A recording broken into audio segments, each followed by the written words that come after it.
a documentary done by HITN, and the producers and creators of this are here. So I want Sofia Galliza. There she is in the yellow sweater. We have a big thank you.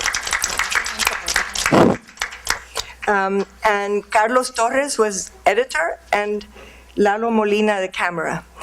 Now, before we look at the documentary, what I would like to do, I'd like to introduce to you the wonderful artists who did this show, who made this show possible, and who you will see also interviewed in the documentary. And then we'll watch the documentary together, and after that, we'll just have a Q&A.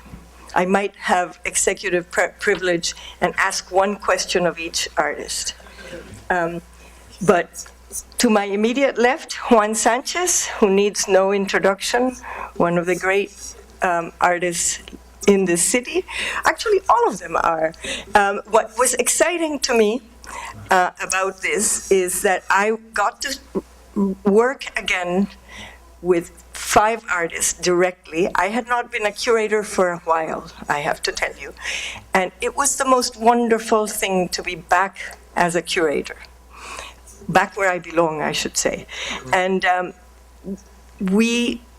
Antonio was my co-curator, Antonio Martorell, immediately to Juan's left, one of Puerto Rico's best known and greatest artists. And he and I decided that we would like to choose some artists who would represent a very nice wide swath of different approaches. And we got 2.5 generations and a really broad view, broad vision of views and perspectives and media. It has been a great privilege for me to work with these 5 artists. And I want to, well, Juan Sanchez, Antonio Martorell, in the center is Nitza Tufino, Melissa Calderon is next, and Miguel Luciano is in the purple at the end of the table.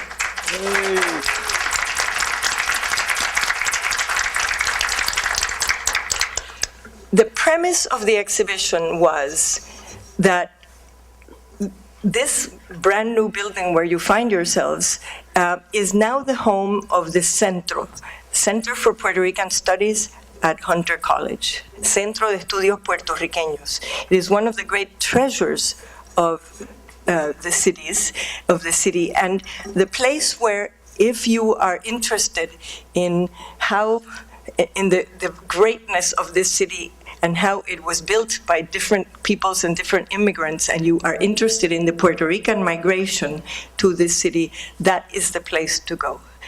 And it's very wonderful for us to have the Centro Archives come back to El Barrio from 68th Street, because El Barrio, after all, was the gate and the portal of the Puerto Rican migration.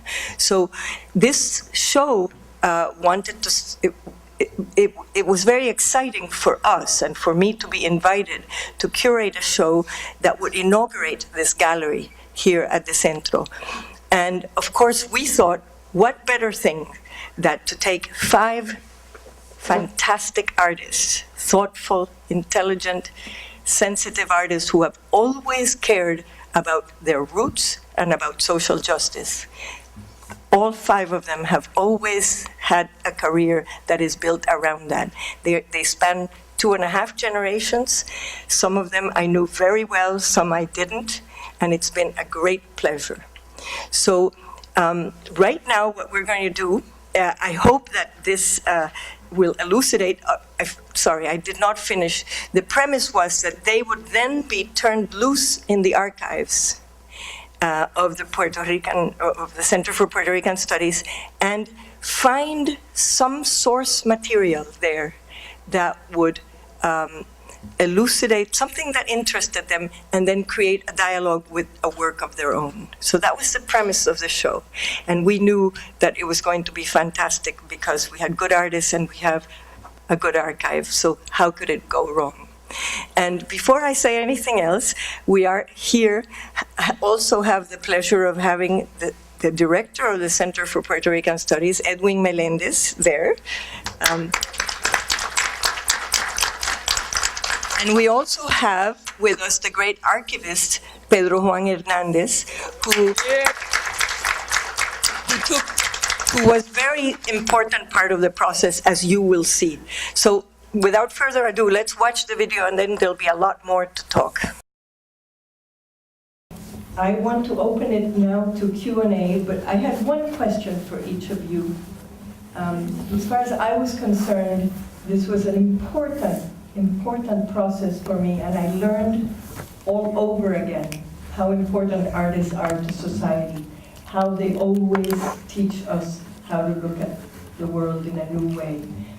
And so I wanted to ask each of you what the process of this exhibition, what did you learn from it? And then we'll open it up to all of you.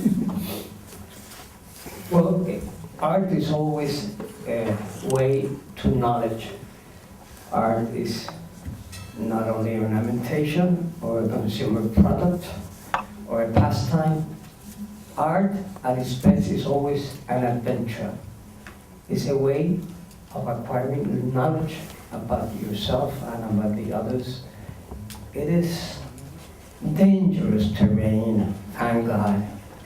That's why so many of us are considered subversive, because and it's true, it's a right calling, subversive, because subversive is looking into another versions of reality, discovering new ways. And this particular show, I'm going into the archives of the CENTRO, not just passing through and looking at it and being marveled at its great holdings, but looking for something that is particularly meaningful for us and that touches something in us that we need to acknowledge, that we need to find out in another way. And that for me was splendid, because it showed me a way, and for me in particular, I said in the interview,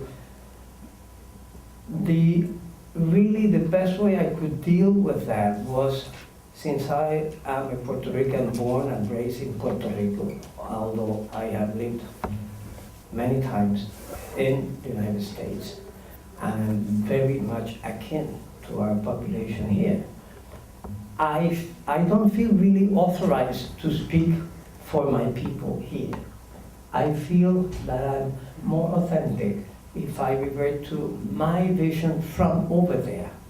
That's why I chose the photographs that they sent us over the mail, where they were splendidly shown beautiful lives of a wonderful life that really was not there. So it made me go back to that childhood memories and reflect on the reality now, the things that have changed and the things that have not changed. That the American dream, for some, has turned into an American nightmare, and some, the American dream is still a dream. And I wanted to deal with that in whatever way I could, and was through images.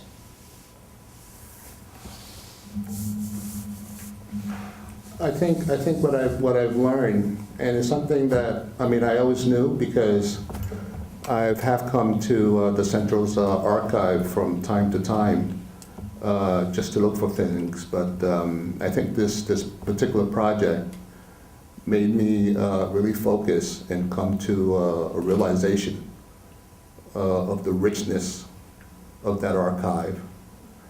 And not only the richness in terms of the abundance of documentations via printed materials, letters, photographs, buttons, which I also use a lot in the video, and so on and so forth.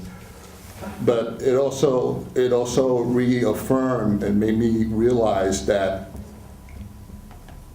the Center for Puerto Rican Culture Archive is not just about Puerto Rican culture, Puerto Rican migration, Puerto Rican survival, and Puerto Rican achievements. It also taught me in a very profound way how it is so connected to all of the labor and civil rights and human rights movement, not only throughout the United States, but also throughout the world.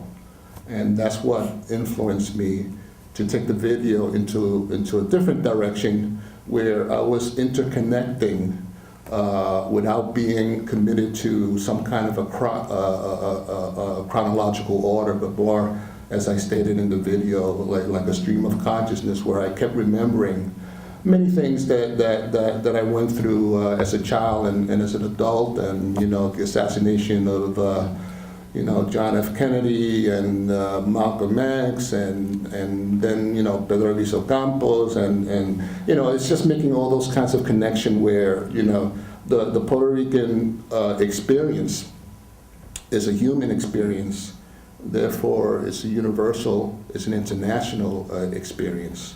So that's something that I learned in a very profound way, and that's something that I try so hard to inject within that video, which at a certain point I had to stop because more and more images, more and more memories of things just kept pouring out of my brain, and if I would have really gone off on it, it probably would have been a 3-hour video rather than an 8-minute video. But what does Gandhi have to do with Puerto Rican culture, and what the hell is Astro Boy doing in there? And it's everything that I have experienced and accumulated within my conscious and subconscious, and realized that as a New Yorican, I am, as the rest of us, not only a part of the Puerto Rican experience, but we're also part of the American experience. And it's something that became a result of colonialism, even with the issue relative to U.S. citizenship. It's not something that we ask. It was, in a way, imposed on us, and then we became subject for the draft and other things. But taking all that into consideration within its proper context, the archives have made me realize that, yes, it's the Puerto Rican experience, but it's also the American experience.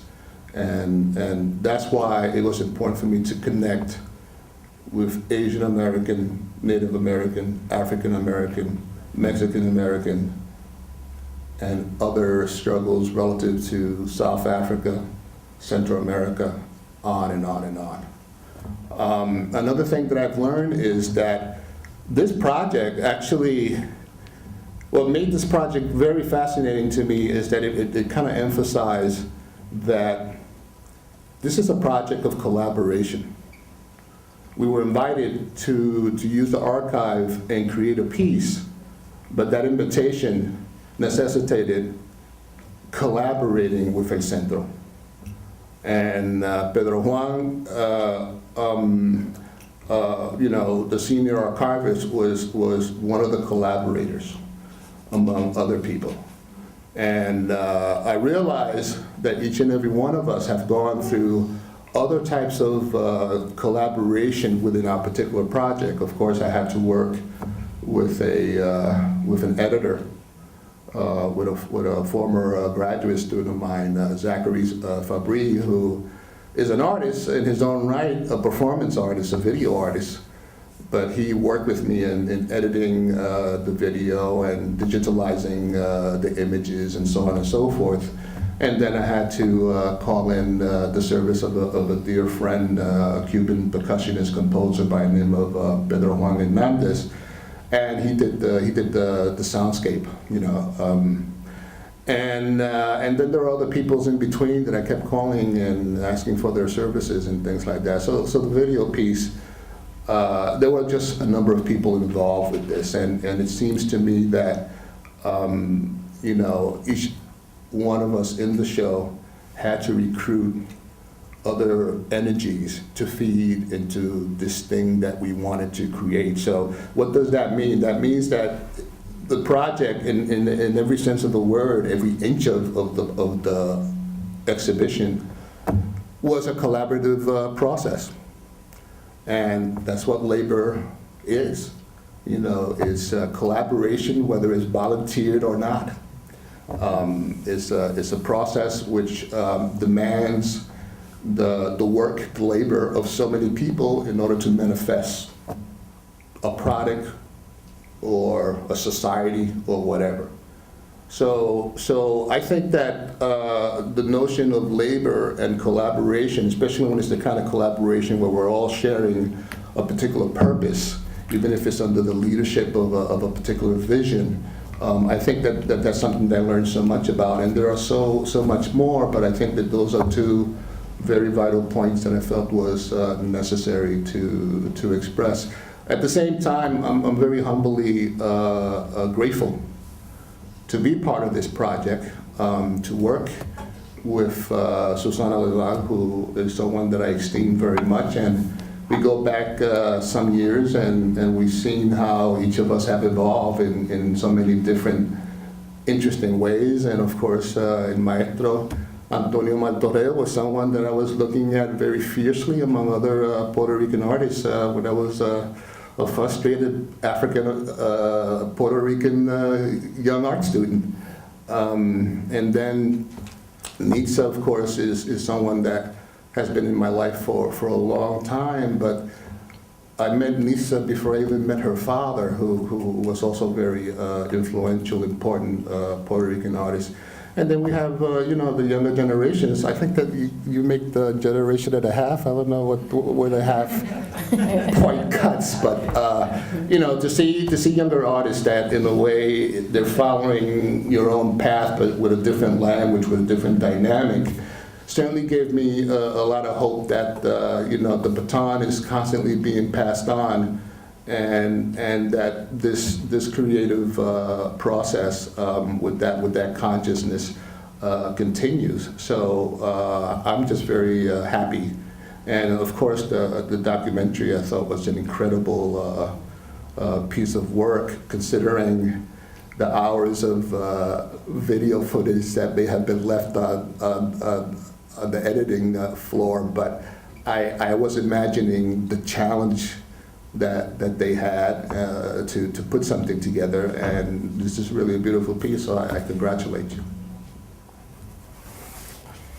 Well, I don't know, I think I was really excited when I got invited to be part of this project with El Centro, even though I had used the Centro before for other works, because I had done an exhibit called Hanging in There, which was sort of like an autobiographical thing about me, but it gave me the idea to come up with that first works that I was doing.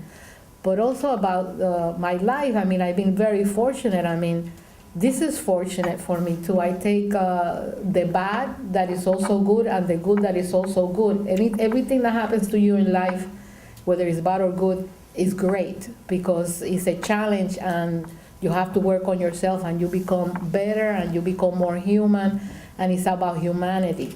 So working with Juan and also Alberto, which Alberto was in a way trying to talk to me about painting, and also Martorell when he showed the Velorio piece.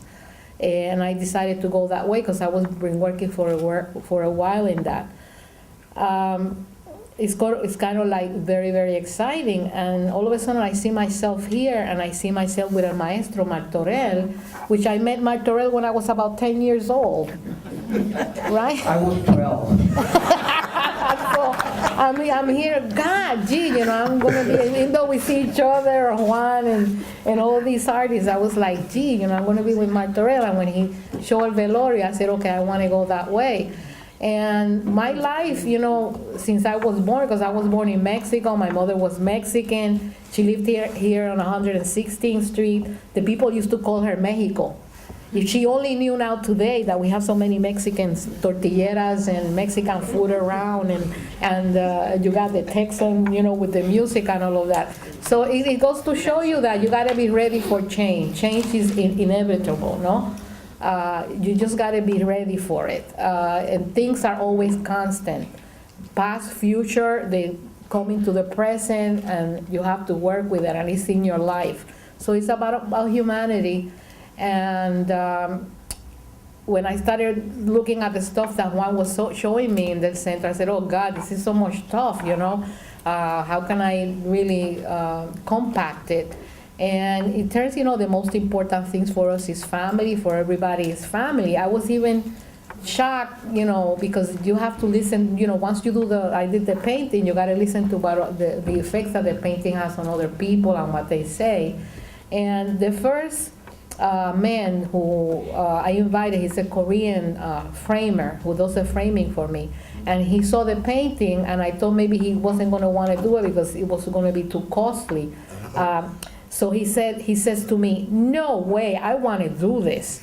And I said, why? He says, that's like my family when they came here. So that's when it sort of like, it threw me back, and I said, okay, I did achieve what I wanted to do, because it's not only the Puerto Ricans, it's everybody in the world, and how we immigrate and we work and we still continue with the families, and how we grow in places, and how we become part of it, and how hard and the sweat, and they become politicians and judges and doctors and all of that. So the bad is also good, because it has shown us through history and here in America that even though we have been with the bad, but it's been good also for us, because he had challenged us to become the people that we have become.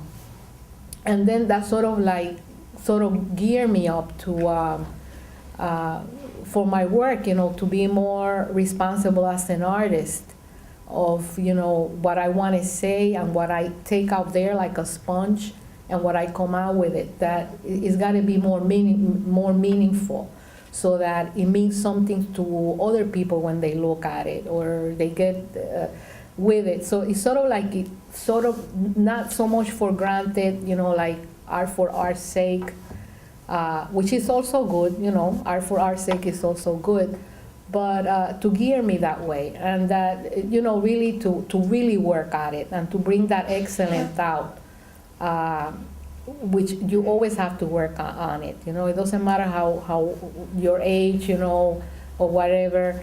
I'm still looking forward to doing more stuff and to really challenge, sort of like to make it better and better and better. So it's been sort of like that. And then to be with all these, with Melissa and Miguel, and listen to them and their new ideas, and also Juan and Susana and Martorell. Well, you take all those things in, you know what I mean? Like it's still today and tomorrow, I'm still like thinking about it, and it's in there, in your subconscious, you know what I mean? Because that's the storehouse. And somehow all those things, today I may not know what I'm gonna do with it or whatever, because this is only the beginning. This is the beginning of something new, and something of more things that are about to come and they're gonna happen. So, I don't know, I hope that you like what I did. I love working with Martorell and Juan, and I love their work and what they did, and Miguel and Melissa. And I just hope that this is a beginning for the people out there and the other artists and musicians and whatever, to come and use El Centro and use history. And not only history, because history is like, walking down the street, what you saw down the street and what happened over there, which is part of it, you know what I mean? Like, even today, to this day, I'm sometimes like I'm in shock, because, people don't even know that Martin Luther King was in Puerto Rico during the 60s, and that he gave a big conference and speech in an Interamericana. You know what I mean? So like, oh, how did he made it over there? You know what I mean? Somebody invited him, and he went, and he met with Roberto Clemente, the baseball player. So, these are little things that are in history, and you hear about it, and you see we all interconnect with each other, and what brings those things is humanity. We have to become more human and more with humanity. That's all I can say. Okay. Well, for me, I was honored to be a part of this group, being sort of the youngest of the artists here, and also being sort of new to my craft. And like I said in the video, was that my first sort of introduction to CENTRO was Miguel's opening. And when that was when CENTRO was still on 68th Street, and I had walked in and saw his paintings, I didn't know Miguel. I didn't know his work, I didn't know anything, and I was invited. And when I saw his work and all of the rows and rows of the archives, I was like, oh my God, there's so much to learn. And I spent the rest of that time after that sort of making artwork about what I thought it was to be Puerto Rican from sort of this disconnected second generation standpoint, since I grew up not speaking any Spanish, and I grew up in an Italian-Irish neighborhood, and sort of talking about my disconnections was where I was coming from with my art. So when I met Antonio for the first time at a museo, when he was doing his La Guagua Ariel piece, and I had volunteered to sew, he and I had shared this really wonderful moment about our grandmothers being seamstresses and about how much that was a part of our lives. And it was through that I met Antonio, and through that also meeting was fortuitous because I was invited into this exhibition. And to be able to reminisce about that day at Miguel's opening, to then be allowed to go to the archive, I had to sort of, I had my huge wish list of sort of everything I wanted to research and everything I wanted to learn, because like I said, I felt like I was about to go to a place that held all the answers to what I thought I knew. And I had to be sort of pared down a little, because I had a huge list, and I really wanted to let my imagination run wild. And I think I did bite off a little bit more than I could chew. I made 3 pieces, you know, and it's just because I knew, I had felt so strongly about each one and about where each one had come from. And the idea of sacrifice, hope, and reality was so strong with me, and it resonated with all the research I had done in the archives, that it allowed me to have a connection to my history that I swore I was never gonna have.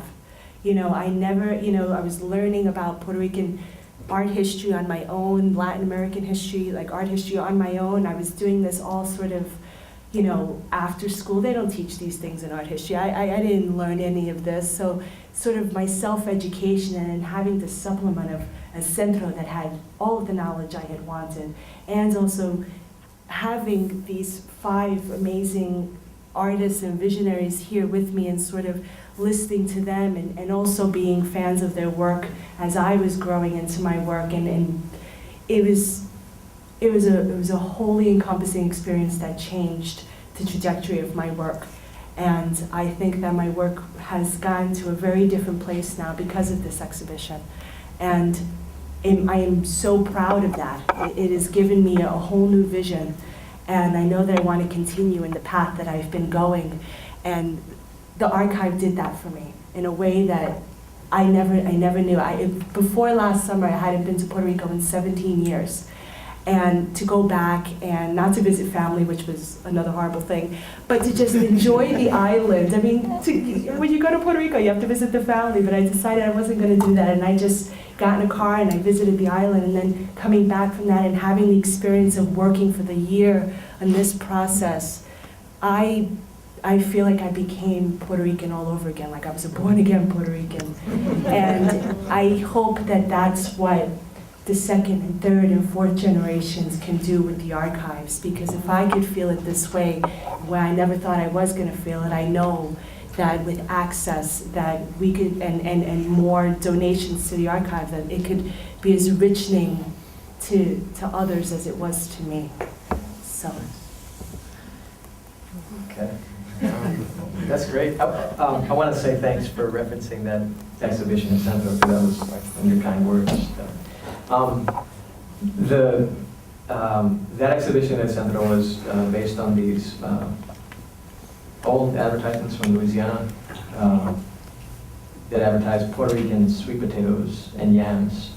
And it represented for me sort of a gap in art history, because it was a very underrepresented passage of our migration of Puerto Ricans who actually went through Louisiana to Hawaii at the turn of the last century. And exhibiting that work was for me, really exciting, but also it was exciting to try to access more of that history, more of that story. And it turns out there's still not a lot of information about that particular migration. So one of the things I learned about what my project, or what I learned in the process of doing this project now, is kind of a similar thing, that there was not a lot of information on this migration that I was studying. And so I didn't know anything about the migration in the 20s of Puerto Ricans to the cotton fields of Arizona. I didn't know there were cotton fields in Arizona. But there are. Pima cotton comes from Pima County in Arizona, and that industry was really sort of like developed around that time. So I learned about this migration. I learned about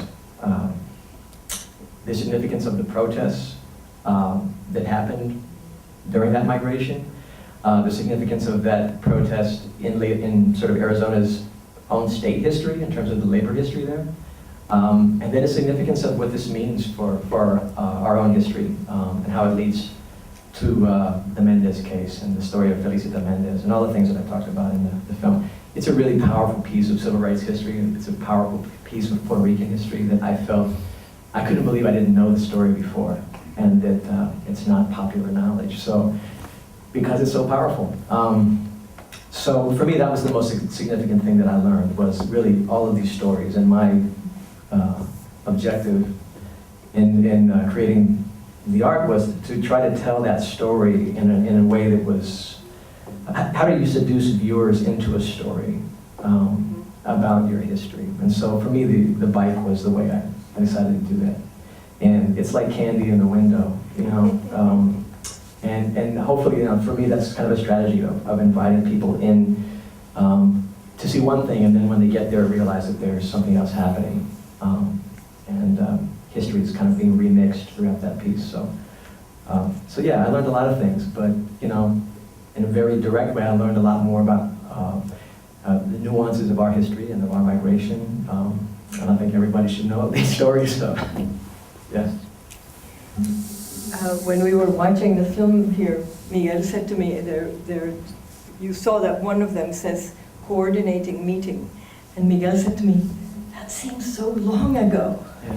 And having heard the answers to the question of what did you learn, these astonishing, moving answers, can you imagine the fun I had during all these months of observing the development of these works? Because at those meetings we met once a month for about 5 or 6 months, and every time there was something else going on, and sometimes things developed exactly directly as they had thought from the beginning, but artists never go in a straight line. It was just very organic and beautiful. And can you tell, all of you from the CENTRO staff, what better tribute than the place of these archives?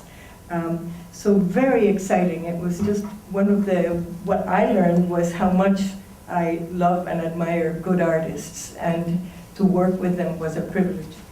And that they deserve a place of high privilege in our society, and unfortunately they don't have it yet. We don't honor artists enough. Now that's enough from me, and now we want to hear from you and open the floor for questions to anyone that you want to. Yes? I don't know how to say it, but I came to honor these extraordinary artists that I was privileged to know personally, or to see their work, or to see it grow through my association with Pedro Santeliz. Many people always said, oh, to be close to Pedro, what a burden, you know, he was an enfant terrible, he certainly was, but he was the most beautifully committed Puerto Rican that I had the privilege to be close to. So I honor all the people that in some way I learned about their work too. And it reminds me very much of the path of the theater of Puerto Rico that paralleled what artists did in the time of your father, Tufino, there was Rene Marcus, and he was doing the history of the migration through the play that he wrote that became so popular, and that was followed by other people who wrote short estampas in writing about the people who were on the airplanes coming back and forth and their experience in the airport. And then Pedro tried to put it all together by telling the story, which was one of the great themes of his theater, which was the racism in his family of the light-skinned Puerto Ricans from his mother's side, who were from the Canary Islands, and the men that they married, who were dark-skinned and even darker. And his aunt married a very dark-skinned man named Abrams, and immediately they were shipped out to Lockport, New York, to a factory up near the Canadian border. So he wrote a play called Evarista and Matera, the whole history of the love affair of his aunt and his uncle with the experience of the migration. And unfortunately, what is in the archives due to the generosity of Pedro Hernandez, having an archive here for Pedro's work. There's so little. In my apartments, there was an archive, because just as you had the buttons, the shoes, the bikes, he brought everything, and people as well. And a lot had to be thrown out. But the scripts don't indicate, they were not librettos, they weren't plays like other people wrote. They were images with real people that he found who were Puerto Rican, who could project an image, and it was continued by the audiences of the barrios that he went to, who connected with the sights, the sounds of the island, of the experience here that he had. Thank you very much. The actors. And the actors. Thank you. I think that, Thank you very much. Thank you for very this much. wonderful, wonderful exhibit film. It makes me very happy. yes, My name is Victor. Your focus on labor, that's the topic. Did you find that through the archive and what you experienced, did you find that the Western approach to labor is an aspirational, or was it more of a dehumanizing experience? I think it was both, obviously, because of the economic situation within the island. It was an opportunity to come to the United States and find work. But so that was an opportunity, and of course, people migrated by the hundreds of thousands with that positive outlook, to come, live, work, build a future for their family and their children. And it was a mixed bag to the point where you wonder whether it was just another form of institutionalized slavery. So, it's a very, convoluted, situation that in the end, the majority has fallen prey to the situation. I mean, when you think about the history that precedes that, I mean, we're talking about other migrations coming out of Europe and, Jews escaping the Holocaust and so on and so forth, even going back into, the 19th century. Labor was always used as some form of economic slave labor, and where do you ship these people? Into these tenement buildings where the kitchen stove is right next to the bathtub, and that's been a tradition. So it's not like we moved into something that was created for us. It's been there for slave labor for decades. It's just that from generation to generation, you have these different groups that come in. As of recent, we're talking about, in terms of the Latino community, we're talking about, Dominicans, we're talking about, Central Americans, and on and on. So there's all these different ethnic group that, kind of like takes turn to continue a mechanism that is very well oiled and very well greased. And, you know, that's the situation. The same thing that's happening today with the Mexicans, or the South American, Guatemala, they're coming through the border because they're looking for work and stuff like that. But the time that the Puerto Ricans were coming here in the beginning to pick tomatoes or pick cotton or any of those vegetables, in the beginning they were working and sometimes they wouldn't get paid, which is what happens with the workers right now when they work in different things, the Mexicans. But the governor of Puerto Rico, who was Muñoz Marin, he intervened because, you see, we're a colony. And since we were a colony of the United States, he was able to come in and say, well, you know what, I'm going to be in charge here of sending migrants to come work. So every year they will go back and pick people to work in the fields, and he will make sure that they will get paid. But he was the one, Muñoz Marin was the one that helped in that case to do that. One of the main reasons why we call this show Labor, and we insisted on that theme and doing the research at the Centro's archives, we wanted very much to show that Puerto Ricans came over here just the same as everybody else, to work, to find a better way of life and to earn a living. Now, there is also a significant difference between our migration and others. Mm-hmm. Me as a Puerto Rican who stayed in Puerto Rico, I must say that was a government-sponsored migration mm-hmm. designed to get rid of excess population mm-hmm. and make it easier for the ones who remain there, which really puts a burden of gratitude and being aware that the ones who remained there were able to have a fairly better life because our so-called excess population was pushed over to the other side of the ocean mm-hmm. to put themselves to very terrible ordeals of adaptation, culture, language, race, every sort of very difficult possibilities and impossibilities. And that's why I always felt that as soon as I got a conscience of what it meant, what it really meant, our migration, that labor, the possibility of it or the impossibility of it.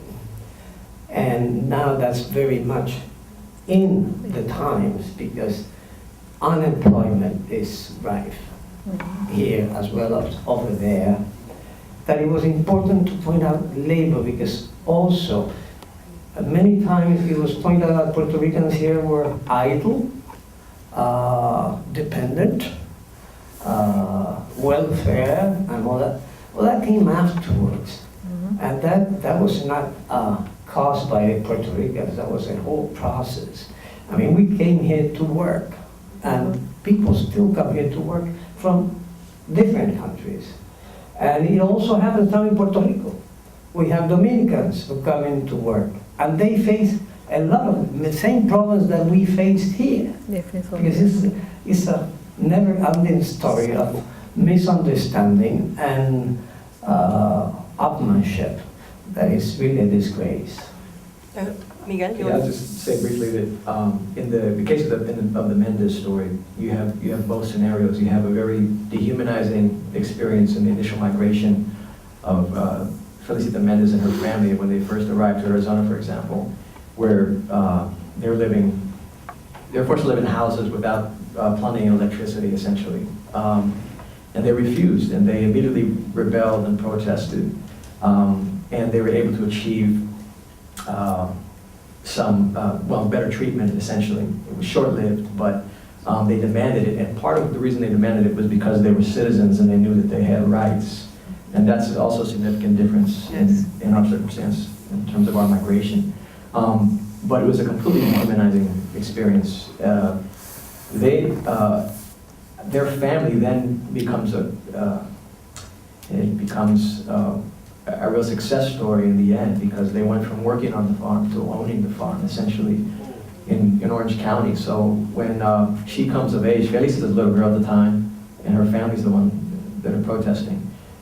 But that legacy stays with her, and once again, in the 40s, when her children are denied access to a local public school, she demands equal rights, again, as citizens, and equal treatment, and they win. You know, they beat the law of the land at that time, and so they bankrolled that case with their own money. They hired a lawyer. They had a small farm, but it was really successful. They made like $1,000 a day on that farm, which was crazy money back then. And so it's a powerful story, like how they went from their initial migration here to how they actually changed history. So I'm also fascinated by the connection with the Japanese. Yeah. Yeah. And the family, they got a break in a way. They got access to this land to farm, to actually the opportunity to own some land and run a farm because of the misfortune, really, of this Japanese family, the Nitza family, who was interned during the war. Now they still have a relationship with that family, actually. When they befriended the family, and when the family was released from the internment camp, they allowed them to actually finish one more season to harvest one more season in order to have enough money to put it into the next thing they were going to do, because they lost all the money in the case that they were fighting. It's an amazing piece of like American civil rights history that we should all know about. But within it are both like horrible circumstances of initial treatment, and then a real triumph in the end. Thank you for your wonderful question. Yes. Before I want to ask Melissa a question. Before I do that, I want to tell you I love your piece, because all I'm thinking is Nitza. I'm thinking that we keep saying that all Puerto Ricans are cousins, and that somehow we're all related.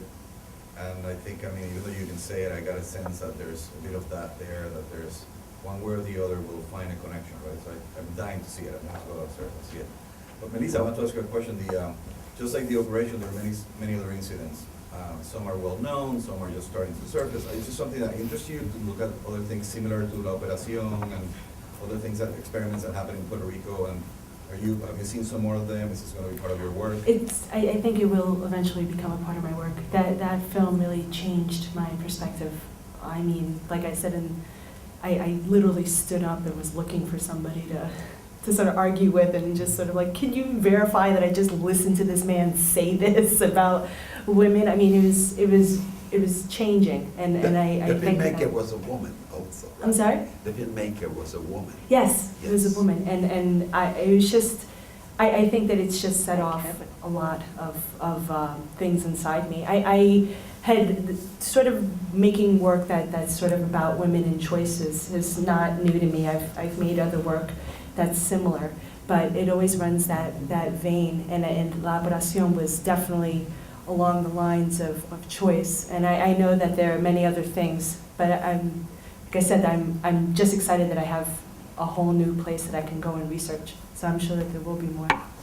Yes, Jeff? So my question is, I keep hearing about the archives, and I really would love to hear, what do the archives look like? And during your research, did you each spend hours and hours and days, or did you find your inspiration immediately when you had these monthly meetings? Would you talk about the archives? I just keep hearing about these archives, so I'm very curious about the archives.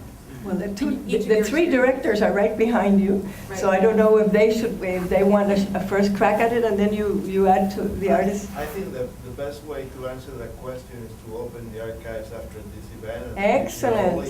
Thank you. Yeah. Thank you. Guided tour. That's wonderful. Not to preempt that guided tour, maybe better only say 2 words about the history of the archives. Yeah. Oh, wow. 2 words. Well, it's been a work in progress from CENTRO.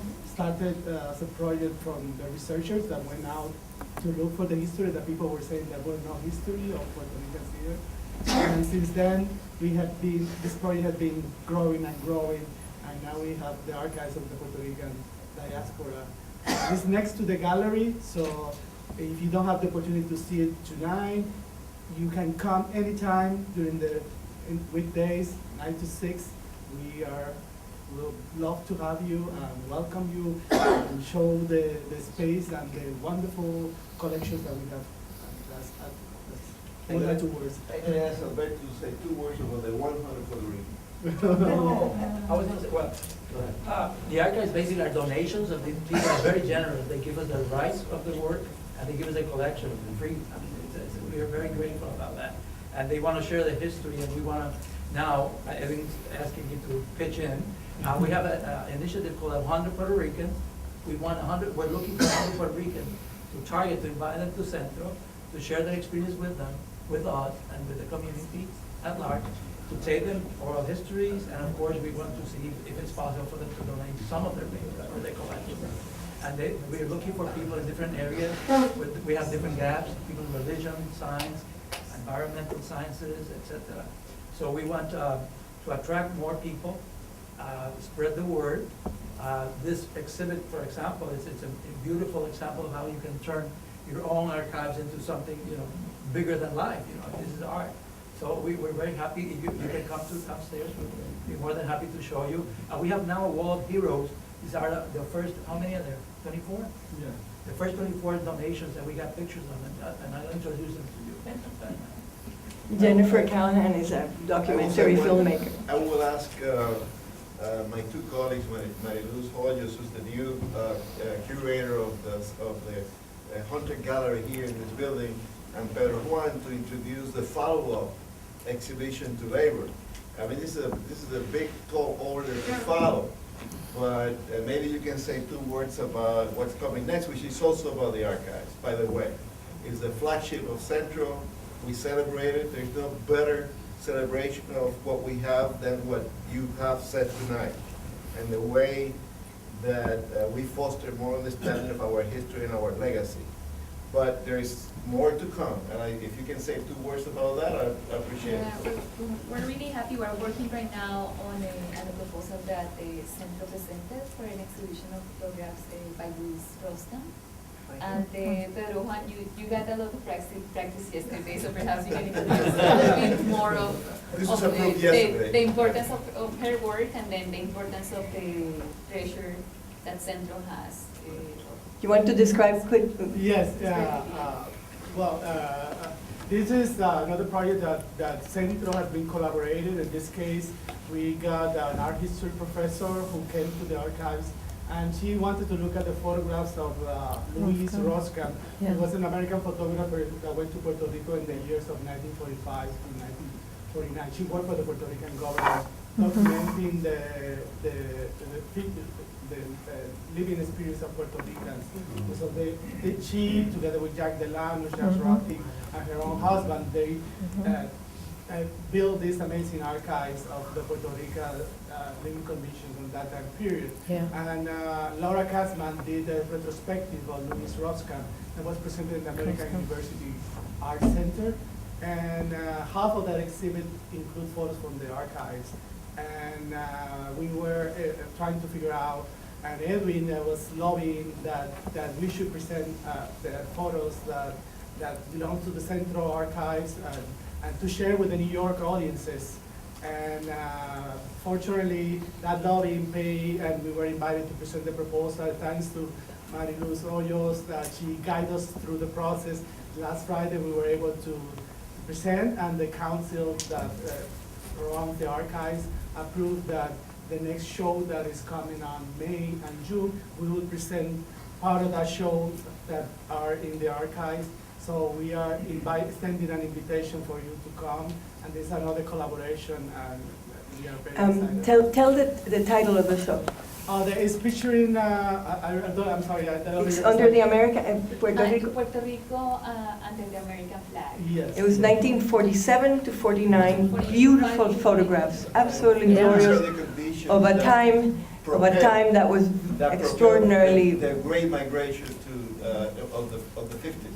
Yeah. So it's going to be very, very exciting. Yeah, and just to figure, basically that's the importance of this photograph, because it really shows the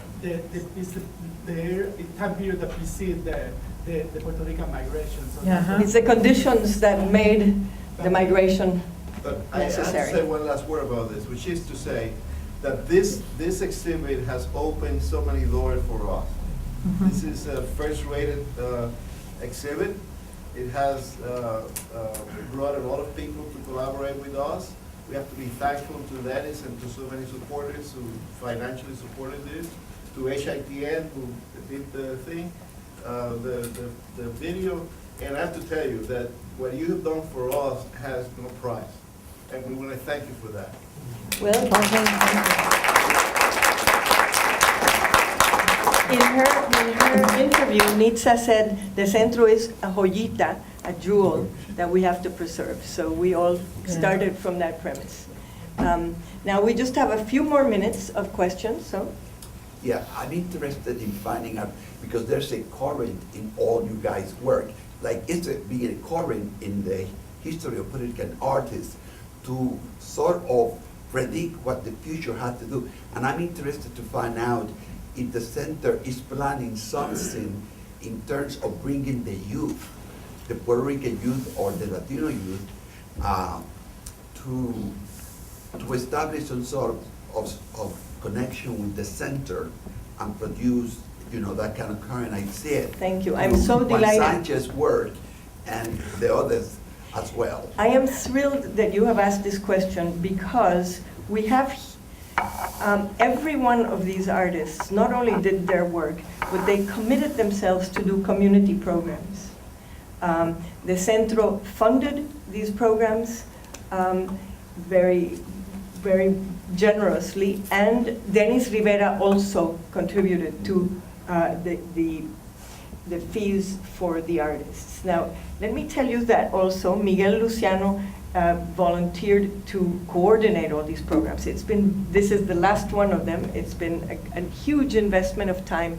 Every one of these artists have given their time to do different things. I moved here. I was born in New York City, Puerto Rican parents, born in Advanced. Nicolás Amor is a great writer.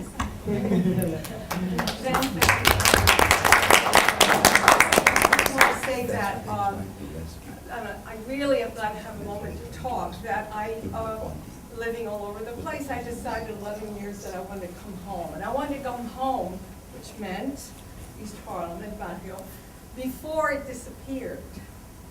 And I've written a couple of essays that have been printed in Spanish and English. And one was the big mango, the mango in the Big Apple, meaning us. The last one was the shrinking mango in the Big Apple.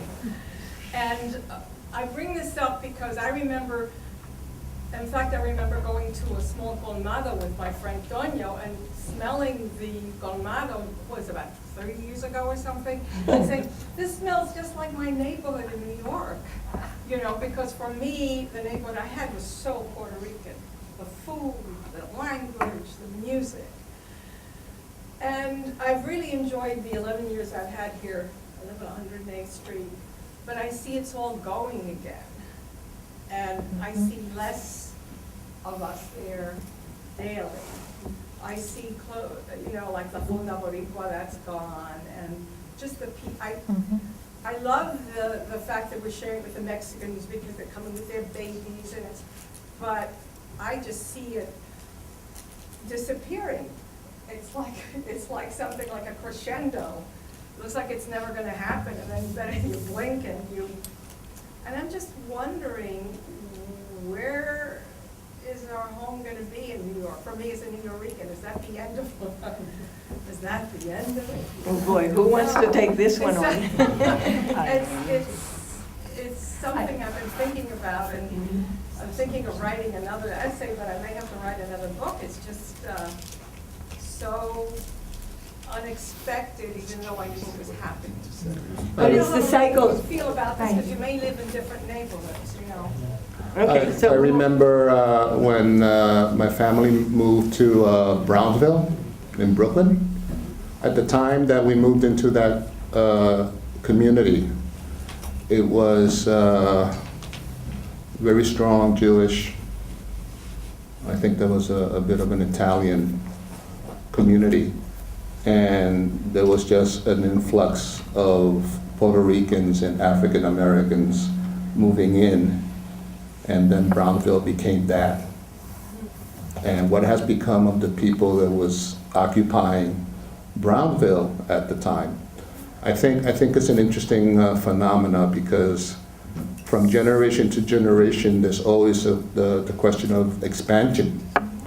And there's also the question of, I don't know if the right word is progress. I'm still having, some existential issues with that. But the fact of the matter is that I'm still living for the most part, a Spanish-speaking community. I can't say that it's totally within my own choosing, but I do know that you're talking about a migration of poor working-class people who sacrificed and worked so hard and went through all the misery and exploitation so that their kids would go beyond 6th grade and go to college, and that's what happened.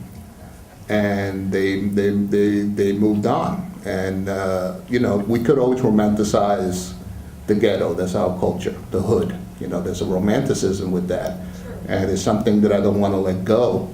But really, poverty is not. Well, it's not about poverty that because I live very nicely in it, but well, there's also issues of gentrification. There's all kinds of things. Yeah, but my point is, where are we going as a group where we can identify a group, a neighborhood? For me, because even when I lived in the Bronx and Prospect Avenue, we would come here, we were here with the marquetas gone, I'm not lamenting, I'm fine. I think it's an observation. You're asking where? Well, that's a new challenge. I mean, this is a new situation, and that's what it's a new challenge, because there was a point of concentration, and within that concentration, there was all this manifestation. Now it has been spread. In other words, the power and the character has been in a way diluted. So the challenge is, how can we pull all of that into a point where it can still continue manifesting as a group? Now we have a Mexican who's half Mexican and Puerto Rican. We'll have an Ecuadorian who's Puerto Rican, and an Ecuadorian. We have a Colombiano who's Puerto. So now we have another group of young people, and their identity is what? And how do they identify? Well, you know what I suggest? That we all go downstairs, see the exhibition, and continue this very interesting, because we've been talking, a lot of the discussion tonight has been about cycles, and cycles of different sorts. Can I just how wonderful the hybrid creation, what the future will be hybrid, and that's good.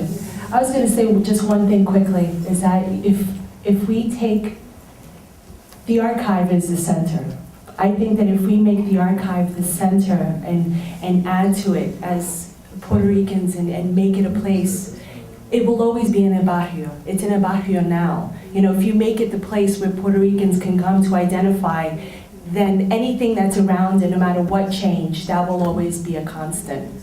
And I think that that's what we should focus on. Or Orlando. On that note, I'm sorry, Ronnie, 1 second, just one, yeah? Yeah, just one announcement that if I may, Dr. Melendez, there's one more program related to labor where we finally got a confirmation for the last panel, which is called the Landscape of Immigration, a community conversation with Congresswoman Nydia Velázquez and other invited speakers.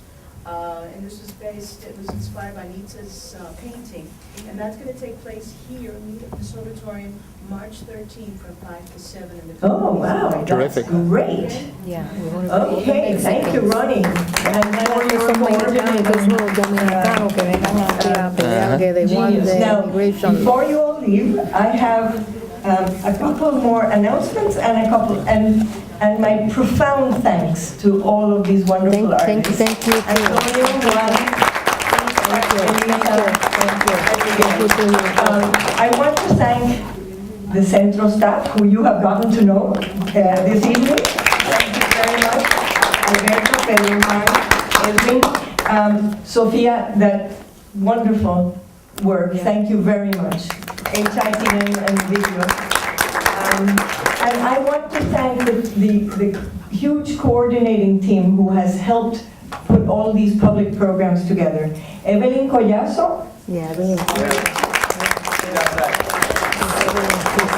Roseni Plaza has been absolutely wonderful.